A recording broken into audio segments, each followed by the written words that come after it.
ഈ ഒരു ക്വസ്റ്റ്യനിൽ നമുക്ക് ഈ ഡയഗ്രം നോക്കിക്കഴിഞ്ഞാൽ അറിയാം എന്താണ് ഈ ഒരു ആംഗിൾ.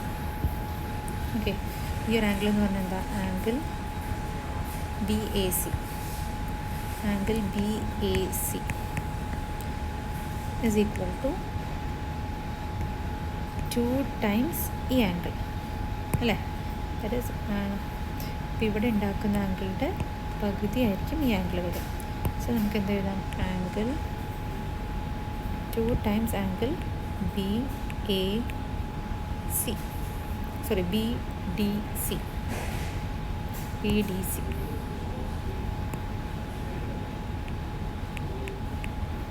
ഓക്കെ അല്ലേ? അപ്പോൾ ഇവിടെ സി ഡി ബി എന്ന് എഴുതിയിട്ടുണ്ട്. നമുക്ക് സി ഡി ബി എന്ന് എഴുതണമെങ്കിൽ സി ഡി ബി എന്ന് എഴുതാം കേട്ടോ. തിരിച്ചെഴുതിയാലും ഇങ്ങനെ എഴുതിയാലും സെയിം ആംഗിൾ തന്നെയാണ്. ഓക്കെ, അതേപോലെ തന്നെ നമുക്ക് ഈ ഒരു ആംഗിൾ എന്ന് പറയുന്നത് എന്താ? Angle C A D, that is equal to 2 times angle, same reason തന്നെയാണ്. സി എ ഡി എന്ന് പറയുമ്പോൾ ഈ ആംഗിൾ. സോ ഇതിൻ്റെ പകുതി ആയിരിക്കും ഈ ഒരു angle, that is C B D. Okay, so that is angle CBD.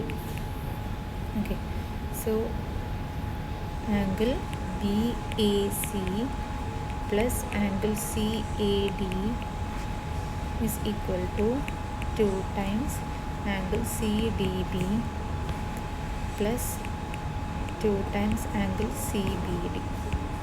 Okay, ഇനി B A C plus C A D എന്ന് പറയുന്ന ആംഗിൾ ഏതാ? ഈ ആംഗിളാണ് അല്ലേ? ഈ രണ്ട് ആംഗിളിൻ്റെയും സമ്മാണ്. അപ്പോൾ നമുക്കതിനെ ആംഗിൾ ബി എ ഡി എന്ന് വിളിക്കാം.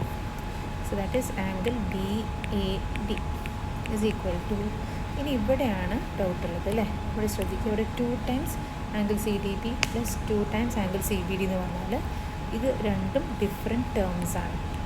ഇതൊരു ടേം, ഇതൊരു ടേം. ഓക്കെ, അപ്പോൾ ഇതിൽ നിന്ന് 2 നമുക്ക് ഒറ്റയ്ക്ക് എടുത്തിട്ട് ഇപ്പുറത്തോട്ട് കൊണ്ടുപോകാൻ പറ്റില്ല. ഈ ഒരു 2ന് നമ്മൾ പുറത്തേക്ക് എടുക്കണം ആദ്യം.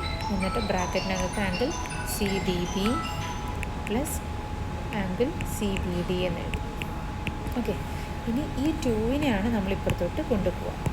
So that is half angle B A D is equal to angle C D B plus angle C B D. ഇപ്പോൾ ഡൗട്ട് ക്ലിയർ ആയിട്ടുണ്ടാകുമെന്ന് വിചാരിക്കുന്നു കേട്ടോ.